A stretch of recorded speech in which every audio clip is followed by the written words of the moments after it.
Hello and welcome back to the Naked Expat channel. Today we're continuing something that doesn't get talked about nearly enough in the expat world. Tribalism, polarisation and the us versus them. Because here's the thing, most people think they escape division when they move abroad. They don't. They just change the teams. Now instead of left versus right, it becomes local versus foreigners, tourists versus residents, new arrivals versus seasoned expats, East versus West, rich versus poor, digital nomads versus retirees. Different country, same wiring. And that wiring lives in your brain.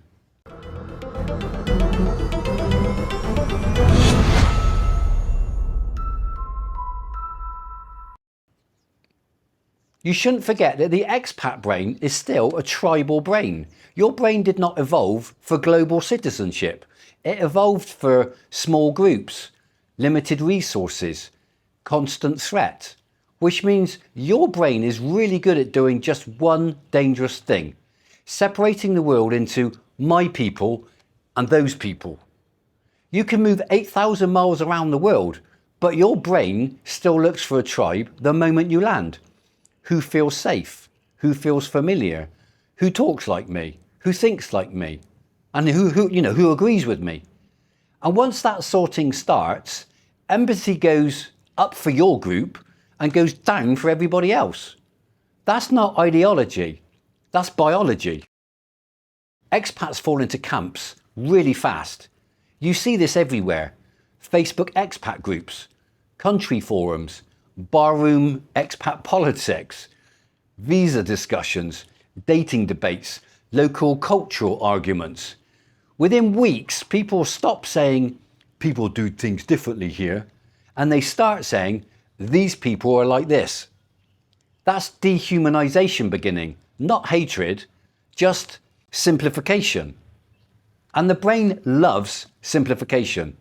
Because once people become categories, your brain no longer has to feel so much. There's a powerful psychological truth. Hostility collapses when people need each other. When people from different groups are forced to cooperate in something bigger than themselves, boundaries soften, labels weaken, empathy quietly switches back on. And you see this constantly in expat life. During power cuts, typhoons, earthquakes, visa crackdowns, building disputes, and emergency hospital runs. Suddenly, the Brit, the German, the Filipino, the Thai, the American, all working together. No politics, no BS, no tribes, just humans solving a problem. Then the us circle expands. This is why disasters unite and Facebook divides. Here's the strange truth. Real danger unites and digital danger divides. When a storm hits, people cooperate. When a headline hits, people attack. Why? Because the brain evolved to unite against visible threat and not symbolic threat. Online outrage triggers fear without shared action. So the brain prepares for battle but with nowhere productive to aim it. Complexity is the enemy of hatred. One of the most powerful expat truths is this.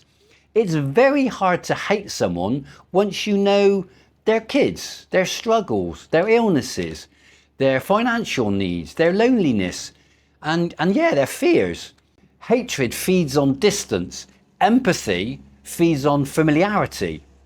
That's why mixed neighbourhoods work better, shared hobbies dissolve prejudice, business partnerships soften hostility, cross-cultural romance rewires perception forever.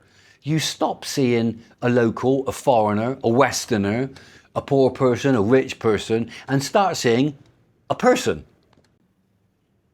So why do expats argue so hard? One of the biggest sources of conflict abroad isn't money, it's morality. Different cultures empathise, care, fairness, authority, loyalty, tradition, sanctity.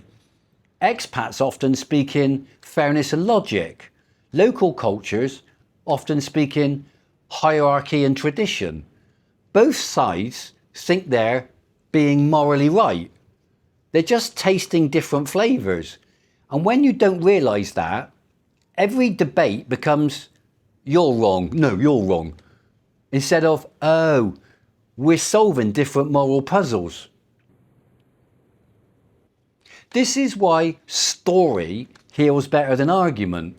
You almost never change someone's mind by arguing, but you do change it all the time with stories, friendships, films, shared experiences, and daily life, because the brain drops its guard during stories.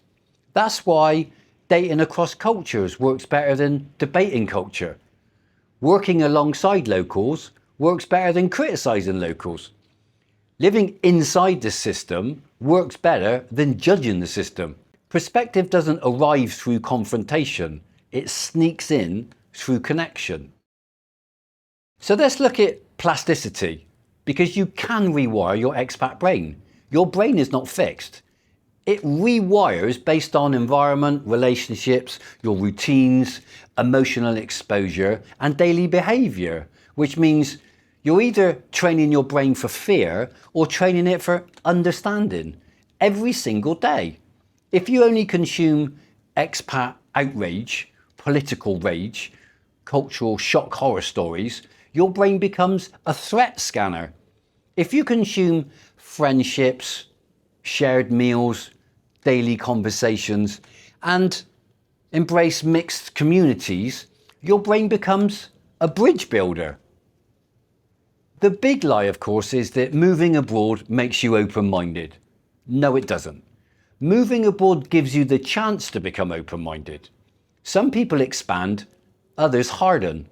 Some build mixed lives, others hide in expat bubbles for 20 years and never really arrive.